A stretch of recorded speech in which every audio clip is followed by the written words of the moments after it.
Odujom sirni walarkaa fuudhinsaa baalli gadaa Gujii raawwatamuuf jilootiin adda addaa adeemsifamaati jiru.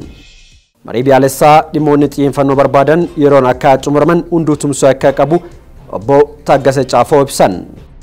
Raashiyaan hojii meeshaa nukleeraa gara Beelaarusitti dabarsu xumuruu ishee ibsitee jirti. Televiziyoonni waliif raatii kan amma daawwatan kun oduu ijoo ture amma bal'ina oduutti dabara anabboo maqaasooti faana ta'a. Marii biyaalessaa dhimmootiin xiyyeeffannoo barbaadan yeroon akka xumuran hunduu tumsuu akka qabu afaayin mana marii bakka bu'oota uummataa obbo Taaggasee Caafoo ibsaniitti jiru. Marii biyaalessaaf dhimmootiin xiyyeeffannoo barbaadan adda baasuun yeroo qabametti akka xumuramuuf qooda fudhattoonni hunduu deeggarsa taasisuu akka qaban afaayin mana marii bakka bu'oota uummataa obbo Taaggasee Caafoo ibsaniitti jiru. Koreen dhaabbii dhimmoota dimookiraasii raawwii marii biyaalessaa irratti daawwannaa taasiseen manni marii bakka bu'oota uummataatiif gabaasas dhiyeesseetti jira. Gabaasichi bakka afaayin mana marichaa obbo Taaggasee Caafoo hoggantootiin miidiyaa fi komishineerootiin komishinii marii biyaalessaa argamanitti dhiyaateetu jira. Obbo Taaggasee Caafoo marii biyaalessaatiif dhimmootiin xiyyeeffannoo barbaadan adda baasuun yeroo qabametti akka xumuramuuf qooda fudhatootiin tumsa taasisuu akka qaban ibsuu isaanii ragaan mana marichaa irratti argame ni mul'isa. Sirni walarkaa fuudhinsaa baalli gadaa Gujii raawwatamuuf jilli adda addaa adeemsifamuu irratti argamu. Sirna baalli kunis gadaa Harmuufaarraa gara gadaa Roobaleetti akka darbus ibsameeti jira. Odii Muusaa bal'ina qaba. Sirni walarkaa fuudhinsa baalli gadaa Gujii marsaa 75ffaan adeemsifamuudhaaf jilli adda addaa geggeeffamaatti jira. Gadaa Gujiidhatti sirni baalli walarkaa fuudhinsaa gadaa Harmuufaarraa gara gadaa Roobaleetti dabarfamuuf qophiin 60 adeemsifamaatti jira. Sirna walarkaa fuudhinsa baalli gadaa Gujii kana sababeeffachuudhaanis ammoo sirni garagaraa hojjetamaatti jira. Godinni Gujii lafa aadaa fi seenaa duudhaa fi hambaa sirna gadaa jedhamee himamuuf keessaa godina tokko yeroo ta'u uummanni Gujii dhiibbaa garagaraa dandamachuudhaan duudhaa isaa ganamaa osoo hin gatin sirna gadaa kunuunsee walitti fufinsaan dhalootatti dabarsaa har'a ga'uu danda'ee godina jiru. Bara 1424 irraa jalqabee sirni gadaa Gujiidha osoo wal irraa hin citin hanga guyyaa har'aatitti itti fufee kan jiru yeroo ta'u Gujiin ammoo gadaa isaa kan bara kanaatiinis abbaa gadaa Harmuufaa 74ffaan abbaa gadaa Roobalee 75ffaa baalli gadaa isaa dabarsee kennuudhaaf 60 irratti argama. Sirni baalli walarkaa fuudhinsa gadaa Gujii marsaa 75ffaan gurraandhala 6 hanga 13 bara 2016 akka lakkoofsa Itoophiyaatti kan adeemsifamu ta'uun isaatis ammoo ifoomeetti jira. Abbaan gadaa Gujii 74ffaan Jiloomandhoo abbaa gadaa 75ffaa gadaa Roobalee irraa ta'aniif baalli gadaa dabarsanii kennuuf qopheetti jiraachuunis barameetti jira. Sirni baalli walarkaa fuudhinsa sirna aangoo gadaa abbaa gadaa tokko irraa gara abbaa gadaa isa biratti karaa nagaatiin ittiin dabarsan ta'uudhaan sirna beekamu yeroo ta'u Oromtichi sirna aangoo karaa nagaatiin dabarsuu durumarraa ganamumaan aadeeffateetti jira. Uummanni Gujii waggoota hedduudhaaf jechuunis ammoo bara 1424 irraa jalqabee hanga bara 2023tti karaa nagaatiin aangoo yookaan ammoo baalli sirna gadaa walii dabarsuu irratti argama. Sirni baalli walarkaa fuudhinsa gadaa Gujii abbaa gadaa Jiloo Walaagoo irraa jalqabee osoo addaan hin citin hanga abbaa gadaa 74ffaa Jiloomandhoo irra ga'eetti jira. Sirni baalli dabarsuu marsaa 75ffaa kana irrattis warri jila baalli kennuu fi warri jila baalli fudhatus ammoo qophii cimaadhatti jiru. Sirni gadaa sirna ittiin bulmaata uummata Oromootii fi bu'uura dimookiraasii ammayyaa addunyaa sirna tahee jirudha. Itoophiyaa keessatti wal'aansoon qaroo dhabdummaa koorniyaa ijaa waliin taasifamaa jiraachuun ifoomeetti jira.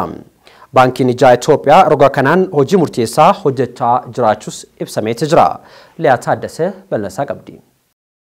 Itoophiyaa keessatti wal'aansoon qaroo dhabdummaa koorniyaa ijaa waliin taasifamaa jiraachuun ifoomee jira. Baankiin ijaa Itoophiyaa roga kanaan hojii murteessaa hojjechaa jiras jedhame. Guutummaa Itoophiyaa keessatti babal'atee kan jiru qaroo dhabdummaa koorniyaa ijaa namootaa fi hawaasa hedduu irratti miidhaa xiqqaa hin jedhamne geessisaa jira. Haalli kun dandeettii ilaaluu qofa osoo hin taane bilisummaa, carraa fi walitti dhufeenya murteessaa namootni hawaasa isaanii waliin qabuu malan ni daangeessa. Sababa hanqina ragaa biyyoolessaa dhiyeenya kanaa irraa kan ka'e lakkoofsi sirrii ta'e kan hin argamne ta'us lammiileen Itoophiyaa kuma dhibbaan lakkaa'aman haala kana waliin wal'aansoo itti fufaniiru jechuun ogeeyyiin ni tilmaamu. Yuunivarsiitii Finfinneetti ogeessa baqaqsanii hodhuu koorniyaa ijaa kan ta'an Dr. Mulgeetaa Dammisee dhukkuba kana ittisuuf ragaa sirrii ta'e baay'ee barbaachisa. Odeeffannoo amanamaa babal'ina qaroo dhabdummaa koorniyaa ijaa irratti yoo hin jiraanne furmaata bu'a qabeessa ta'e hojiirra oolchuuf qabeenya gahumsaan ramaduun hin danda'amu jedhan. Haa ta'u malee qormaanni kun hundi jiraatus dhaabbilee mootummaa fi miti mootummaa akkasumas qaamolee quuqama qaban dhukkubsattoonni deebi'anii arguu akka danda'aniif carraa qinuuffiin qabne taasisan abdii kan horuudha. Dabalataanis Dr. Mulgeetaan akka jedhanitti baankiin ijaa Itoophiyaa hospitaalota waliin ta'uun bara 2013 haga 2022 gidduutti namoota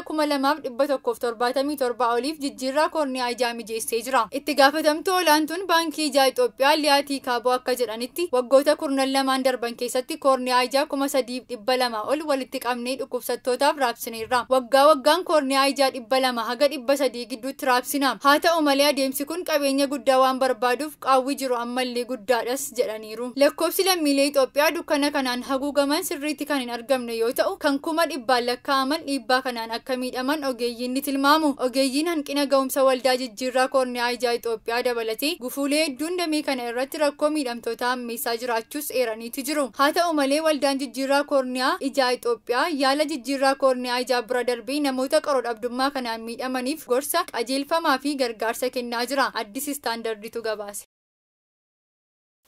Biyyoonni Afrikaanota qofaaf sochii viizaa bilisaa eeyyamuu eegaluu isaanii tokkummaa uumuu keessatti gumaacha olaanaa qabas jedhameeti jira. Daraartuu Garbaa bal'asaa qindeessiteerti. Biyyoonni Afrikaanota qofaaf sochii viizaa bilisaa hayyamuu eegaluun isaanii gamtaa uumuuf gumaacha guddaa qabaa jedhame. Waggoota dhiyoo'as biyyoonni Afrikaa muraasni sochii viizaa irraa bilisa ta'ee fi Afrikaanota qofaaf hayyamu kan jalqaban yeroo ta'u, kunis gama diinagdee, aadaa fi siyaasaan gamtaa uumuuf gumaacha guddaa qabaa jedhan gorsaan olaanaan akaadaamii hooggansa Afrikaa Profeesar Biruuk Haayiluu waliin haasa'an. Profeesar Biruuk itti dabaluudhaan Itoophiyaan qajeelfama viizaa bilisaa jechuun akka fudhattu ibsanii jiru. Biyyoota Afrikaa muraasa keessatti sochiin viizaa bilisaa jalqabuun isaa immoo paan afrikaanisimii hundeessuuf daangaa namtolchee dhabamsiisuu keessatti gahee guddaa akka qabu ibsanii jiru. Biyyoota Afrikaa 54 keessaa 4 sochii viizaa bilisaa kana hojiirra oolchanii kan jiran yeroo ta'u, isaanis Beeniin, Gaambiyaa, Ruwaandaa fi Siisheelsii ta'uun himamee jira. Keeniyaatti guyyoota muraasa booda hojiirra akka oolu beeksisuu ishee hordofuun lakkoofsi biyyoota sochii viizaa bilisaa 5 akka ta'u ibsamee jira. Kunis guddina diinagdee fi tokkummaa diinagdee kan dabalu yoo ta'u, turizimii fooyyessuudhaan Afrikaan qabeenya uumamaa isheetti fayyadamtee galii olaanaa argachuu, galii fi baasii sirreessuu akkasumas carraa hojii uumuu keessumaa turizimii irratti akka ta'u ibsaniiru. Profeesar Biruuk qajeelfamni viizaa bilisaa akka hundeessitu gamtaa Afrikaa fi teessoo waajjira kanaatti fudhatamaa fi kan waliigaltee ta'us guyyaa addaan citu yoom hojiirra akka oolu hin beeksifnee jedhanii jiru. Itoophiyaan akka biyyattiis ta'e akka fakkeenya biyyoota Afrikaa hedduutti yeroo addaan citu labsuu akka qabdu hubachiisanii jiru. Waggoota 15 dhufan keessatti biyyoonni hedduun qajeelfama viizaa bilisaa kana hojiirra akka oolchan kan ibsan Profeesar Biruuk rakkoolee isa waliin dhufaniif qophaa'uun barbaachisaa ta'uu ibsanii jiru. Biyyoonni Afrikaa imaammata viizaa bilisaa hojiirra oolchuuf bara 1991 Naayijeeriyaa magaalaa Abujaatti walii mallatteessanis dhimmoota adda addaatiin hojiirra kan hin oolle ta'uu fi bara 2018tti pirootokooliin kun irra deebiin mallattaa'eera. Bulchiinsi magaalaa Shaggar waliigaltee investimentii 604 adda cituu beeksisee jira. Bulchiinsi magaalaa Shaggar hundeeffama magaalattiin dura investimentiin lafa dalleessuu fi hojiitti kan hin galle bal'inaan jiraachuu koree investimentii hundaa'ee alseerummaa magaalichaa jiru adda baasuun tarkaanfiin fudhatamuun beeksisee jira. Kantiibaan magaalaa Shaggar obbo Tashoomee Addunyaa akka ibsanitti tarkaanfiin fudhatame waliigaltee investimentii 604 adda cituu ibsanitti jiru. Waggaa 5 ol ijaarsa keessa kan ture kan kireessee fi lafa duwwaa maqaa abbaa qabeenyummaatiin qabatanii kan ta'an seera cabsuu irraati kan ka'e waliigalteen kun haqamuu himanii jiru. Investimentiin 1602 ammoo of eeggannoon kennamuu akkasumas investimentiin 1062 warreen lafa isaanii hin eeyyamamne qabatanii turan irratti tarkaanfiin fudhatamuu lafti gara baankii lafaatti kan deebi'u ta'uunis himanii jiru. Ji'oota 5 darbanitti lammiileen 100,000 ol biyyoota garaagaraatti hojiif bobba'uun ibsamee jira. Ji'oota 5 darbanitti lammiileen 100,000 fi 46,000 ol karaa seera qabeessaan biyyoota garaagaraatti hojiif bobba'uu ministeerri hojii fi kalaqaa beeksise. Ministeerri deetaan ministeera hojii fi kalaqaa obbo Nugusuu Xilawun bara baajataa 2016tti lammiilee 500,000 ta'an hojii biyya alaa irratti bobbaasuuf karoorfamee gara hojiitti galamuu eeruun hojii hangammaatti hojjetameen bu'aan olaanaan galmaa'us himanii jiru. Damichi rakkoolee mudate furuuf hojimaataawwan teekinooloojii deeggaramanitti fayyadamuun bu'aa qabatamaa argamus himanii jiru. Hojjettootiin ga'umsa qaban hojjechiistota isaanii waliin walitti dhufeenya gaarii akka qabaataniif xiyyeeffannoon hojjetamus himanii jiru. Tajaajila oduu Itoophiyaatti gabaase. Raashiyaan hojii meeshaa nukleeraa gara Beelaarusitti dabarsu xumuruu ishee ibsitee jirti. Raashiyaan hojii meeshaa waraanaa nukleeraa gara Beelaarusitti dabarsu xumuruu pirezidaantiin Beelaarus Aleksaandar Lukaashenkoon dubbatanii jiru. Lukaashenkoon mana marii olaanaa dinagdee Yuuraaziyaan irratti hirmaachuuf gara Raashiyaatti imalanii jiru. Ibsa miidiyaaleef kennaniin Kriminaal meeshaa waraanaa nukleeraa muddee gara jalqabaa bara faranjoota 2023 dabarsitee xumuruu himanii jiru. Raashiyaan baay'ina meeshaalee waraanaa garasitti ergitee himuu baatus akka ragaan waajjira isaaniirraa argame mul'isutti haalli hunduu sadarkaa gaariirra jiraachuu dubbachuu isaanii UAP gabaasee jira. Pirezidaantiin Raashiyaa Puutiin biyyi isaanii Yuukireen waliin waraana geggeessaa jirtu meeshaa waraanaa nukleeraa Beelaarus fageenya gabaabaatti akka dhaaban dubbachuu isaaniis kan yaadatamudha. Televiziyoonni Walefraati oduun galgala kanaaf qindeeffannee kana fakkaatu. Oduu faana Anabboo Maaqaasoon ture. Qophiileen keenya hafan televiziyoonni Walefraati isin bira ga'uutuuf daawwadhaa yeroo gaarii.